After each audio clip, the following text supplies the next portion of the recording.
Qual foi o caráter da Revolução Cubana? Cuba foi o último país a se independizar da Espanha na década de 1890, no período emancipatório que começa próximo a 1810 e vai até a década de 1820, em cima da pressão das invasões napoleônicas, principalmente a invasão de Napoleão Bonaparte à Espanha. E sob essa influência foi que acontece a Revolução Cubana, como um resumo das contradições que tinham se acumulado desde aquela época. Quando os Estados Unidos derrotam a Espanha na década de 1890, eles implementam logo a seguir a chamada Emenda Platt, que tinha como premissa a América para os americanos, que queria dizer que surgia um novo imperialismo, que ele tinha que dominar a América toda. E com isso Cuba se converte num protetorado, até com tropas dos Estados Unidos durante o período, e isso acaba levando à Revolução Cubana de 1933, que é muito importante e pouca gente fala nela, que ela aparece no marco da crise mundial de 1929. Foi uma revolução muito radical, derroca a ditadura, acaba liquidando o exército e se cria a Central Operária de Cuba.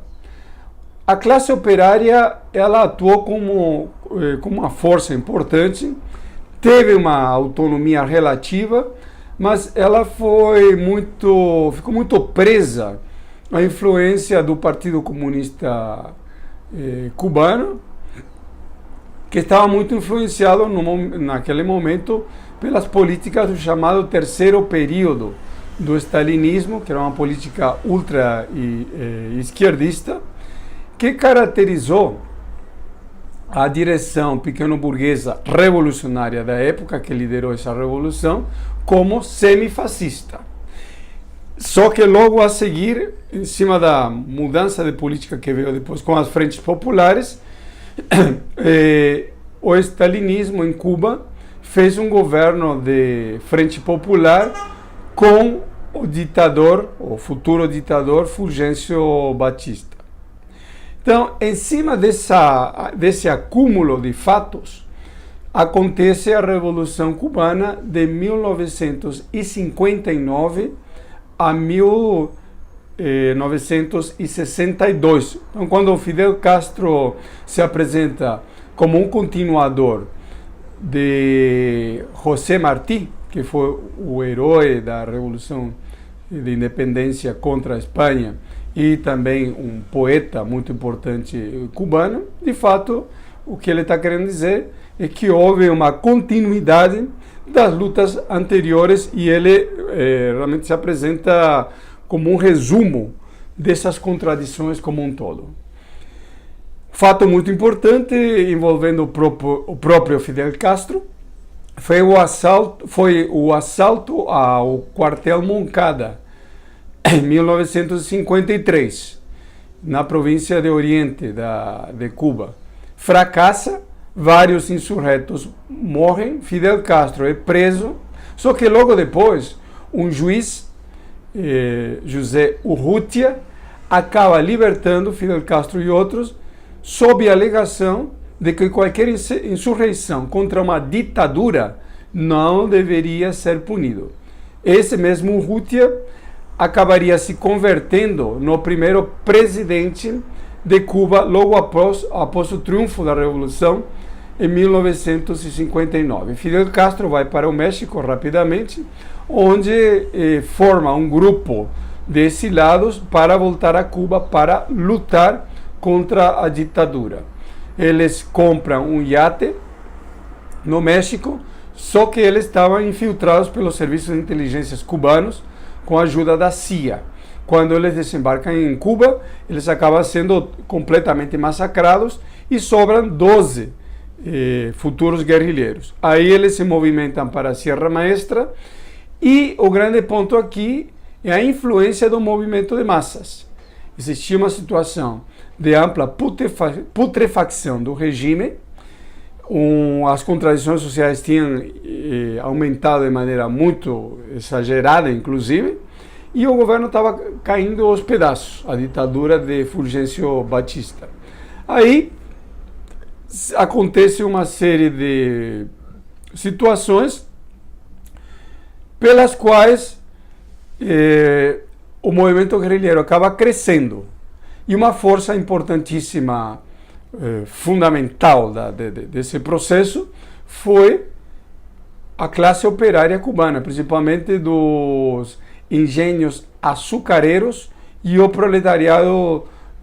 rural. A revolução acaba adquirindo um caráter de massas e isso fica muito claro a partir de 1957 com as greves que aconteceram em Oriente, na região oriental do país, onde está justamente o proletariado açucareiro e rural, depois do assassinato do ativista chamado Francisco Páez, um militante que fazia a conexão entre a guerrilha e o movimento urbano. E em abril de 1858 acontece uma greve geral que teve ampla adesão, que de fato se converteu rapidamente numa greve revolucionária com ampla participação, principalmente no Oriente. Por último, teve a greve geral política e revolucionária de janeiro de 1959, que levou à constituição, inclusive, de milícias operárias. Com isso, nós temos uma situação importante, que é que o movimento 26 de julho, que era um grupo pequeno burguês radical, muito importante dizer aqui que Fidel Castro, por exemplo, ele nunca tinha se auto-intitulado como marxista, né? Ele era um democrata burguês, ou pequeno burguês, radicalizado, contra a ditadura, anti-imperialista, etc. Esse movimento, o 26 de julho, acaba neutralizando o stalinismo, levando em conta aqui que o Partido Comunista Cubano, que na época se chamava PSP, ele tinha muita força, dominava o movimento operário, controlava os sindicatos e estava integrado à ditadura de Batista. E ele era um dos maiores partidos da América Latina, junto com o Partido Comunista Brasileiro e o Partido Comunista do Uruguai. Quando a Revolução Cubana triunfa, a direção da Revolução, ele procura fazer um governo de frente popular. Fidel Castro viaja aos Estados Unidos, ele já, mesmo na Sierra Maestra, já tinha sido entrevistado pelo jornal The New York Times, e ele era uma pessoa muito influente, que contava com apoios dentro dos setores liberais da burguesia e, inclusive, setores menos direitistas do imperialismo. Um fato muito importante é que quando triunfa a Revolução, o próprio Urrutia, aquele juiz que tinha libertado Fidel Castro em 1954, ele se converte no primeiro presidente do país. A dependência econômica do país dos Estados Unidos continua, principalmente por meio da exportação do açúcar, que continua sendo o componente mais importante da economia cubana. E esse vínculo começa a ser cortado de maneira forte a partir de 1960. E aqui temos que avaliar muito, de uma maneira com muito cuidado, a evolução que a Revolução tem entre 1959 até 1962, quando o governo cubano passa a se integrar ao chamado bloco soviético liderado pela União Soviética. Então, a revolução, conforme nós dizemos, ela é de 59, ela é um produto da Revolução Nacional anticolonial que estava sendo adiada por 150 anos,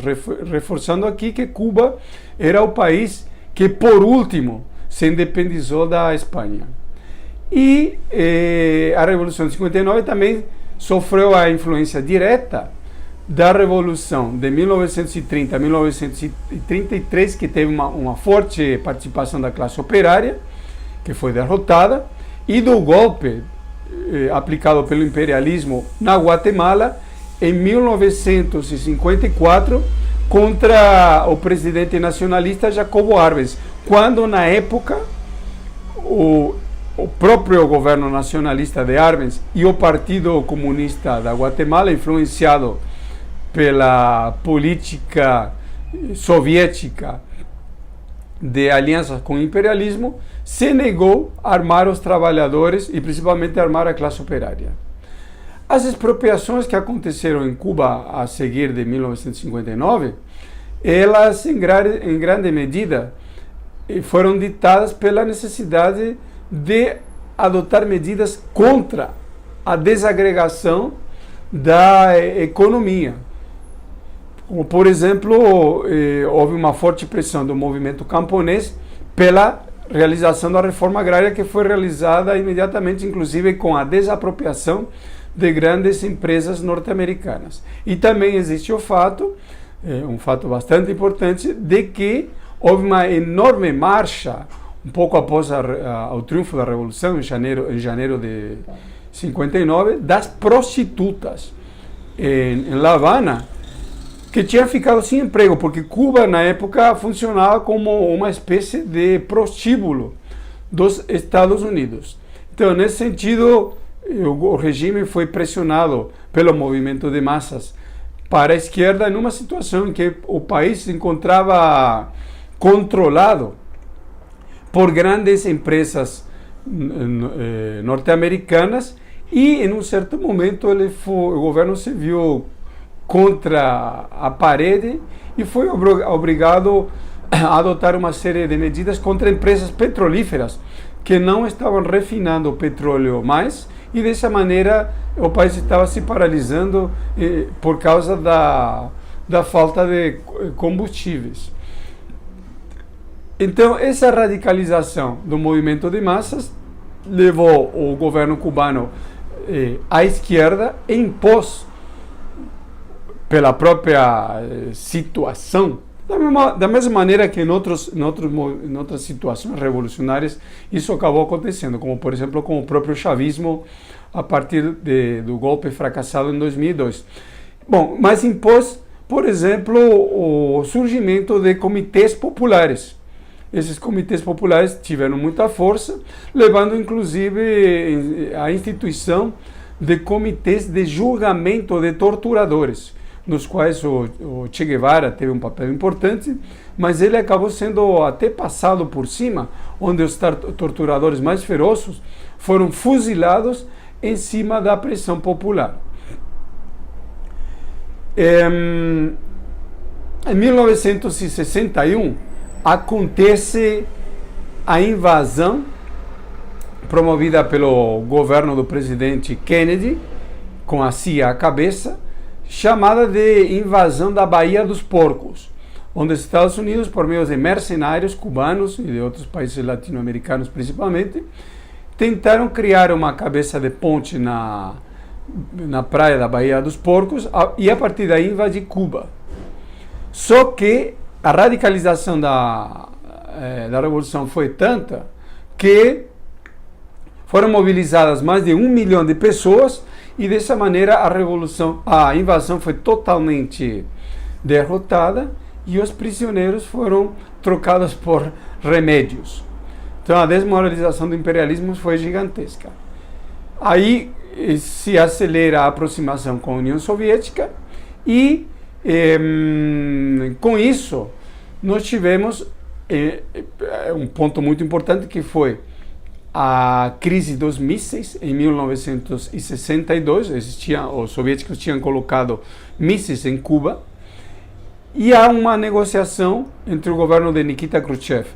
e o governo de Kennedy para que os mísseis soviéticos fossem retirados de Cuba em troca de que os norte-americanos tirariam os mísseis norte-americanos estacionados na Turquia. A partir daí, o que nós temos é a capitulação do governo de Fidel Castro à burocracia soviética e, por outra parte, há um racha na política na qual o Che Guevara adota uma política de internacionalizar a Revolução Cubana e não se submeter à burocracia soviética dentro do contexto do impulso anti-imperialista promovido a partir principalmente da guerra no Vietnã. A Revolução Cubana ela passa por várias etapas. Logo a seguir do triunfo da Revolução de 1959, se instaura um governo de Frente Popular. Que era encabeçado por Urrutia. Logo em seguida, devido à radicalização, esse governo passa a ser substituído por um governo colegiado dos dirigentes do exército guerrilheiro, encabeçado pelo movimento 26 de julho, que dá lugar a um bonapartismo de origem revolucionária, onde se destaca a figura do Fidel Castro, também com a influência muito grande de outros dirigentes revolucionários, como Camilo Cienfuegos e o próprio Che Guevara. Esse bonapartismo acaba se transformando num bonapartismo mais clássico, com a burocratização da Revolução, principalmente com a influência da burocracia russa, soviética. No período especial, no início da década de 1990, com a queda da União Soviética,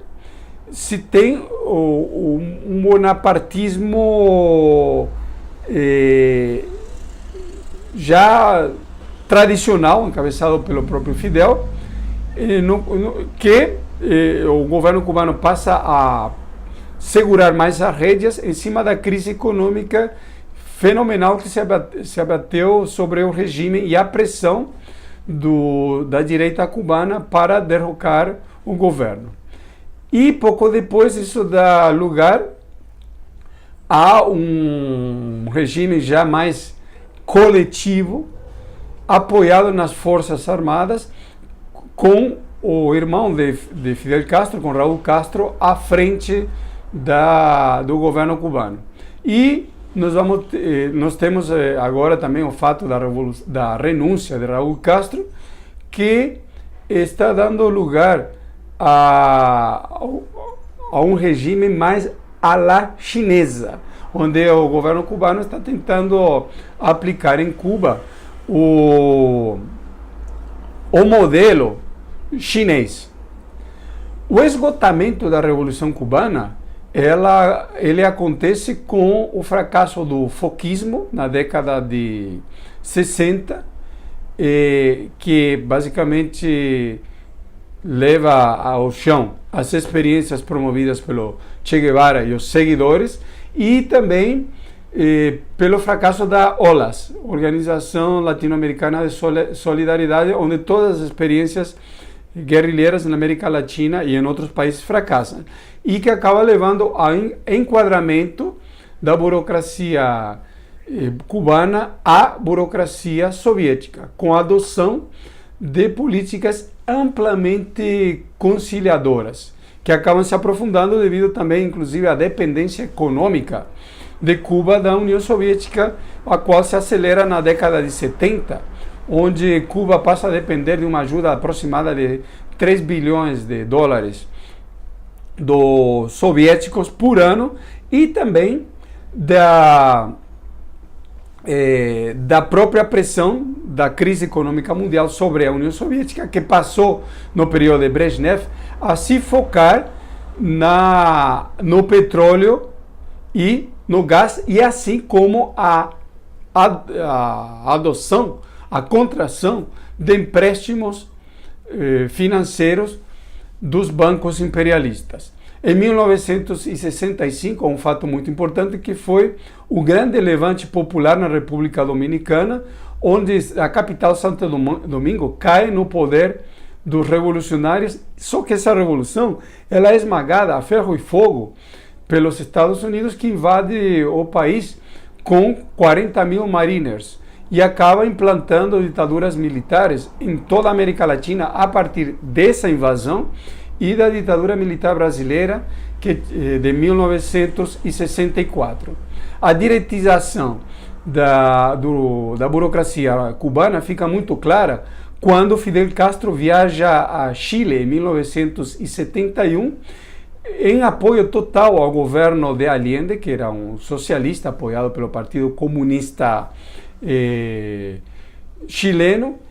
que tentava aplicar a política da via pacífica ao socialismo, suposta via pacífica por meio do parlamento, que era a linha soviética oficial naquele período. E Fidel Castro leva a Chile justamente para tentar fortalecer essa política e tentar conter as tendências que tinham se formado de esquerda, principalmente em cima da formação dos comitês operários, os chamados cordones industriais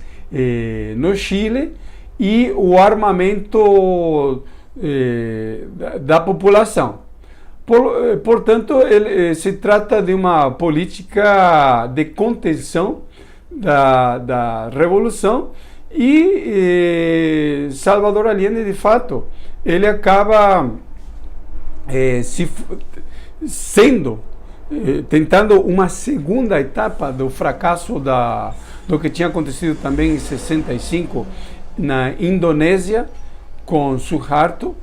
que era o primeiro-ministro na época, que era a tentativa também de uma via pacífica ao socialismo, que acabou levando a um massacre de 500 mil pessoas na Indonésia. Essa mesma política acabou sendo depois retomada também por Hugo Chávez, Rafael Correa, Evo Morales e os chamados evangelistas do socialismo do século XXI. O regime cubano também se manifestou contra o chamado Caracazo em 1989 na Venezuela, que deu lugar a tentativa de insurreição parcial e derrotada de 1992 na Venezuela. E sempre essa condenação aos movimentos revolucionários, que se acentuaram a partir de 1971 pela burocracia soviética, ela se coloca no contexto da defesa da democracia e da aliança com os setores um pouco mais à esquerda da burguesia latino-americana, para tentar a sobrevivência do próprio regime cubano até início da década de 90, dentro do contexto da política mundial da burocracia soviética, e depois dentro do contexto da própria sobrevivência do governo cubano. Hoje o que nós temos é o governo cubano, que fez acordos com Obama, etc. Então, já como fator revolucionário, o governo cubano desapareceu faz muito tempo. Agora, o que temos ali é um país extremamente pobre, muito apertado pelo imperialismo norte-americano, pela pressão, pelas sanções, etc., que tenta, de qualquer maneira, sobreviver, e para isso tenta aplicar como modelo o modelo chinês. De todas maneiras, o que devemos dizer para terminar é que a Revolução Cubana ela teve uma enorme influência sobre a América Latina e até o mundo. foi a primeira revolução muito importante depois da Segunda Guerra Mundial, nas barbas do imperialismo, a 100 e poucos quilômetros de Miami. E, como todo processo revolucionário, ele tem um ascenso, uma certa estabilização e depois uma queda. Hoje já está em situação totalmente terminal, né? Mas o que demonstra a experiência cubana é que, ponto número 1, os grupos pequenos burgueses radicalizados, eles são muito inconsequentes e eles têm muitas deficiências para levar o processo revolucionário em frente. E em segundo lugar, por isso precisa, para poder levar esse processo revolucionário em frente, a necessidade de um partido operário revolucionário que o dirija, principalmente com a perspectiva que o próprio Che Guevara tinha colocado, da internacionalização da revolução. A revolução é um processo mundial que, se ela ficar limitada às fronteiras nacionais, ela inevitavelmente ela será derrotada.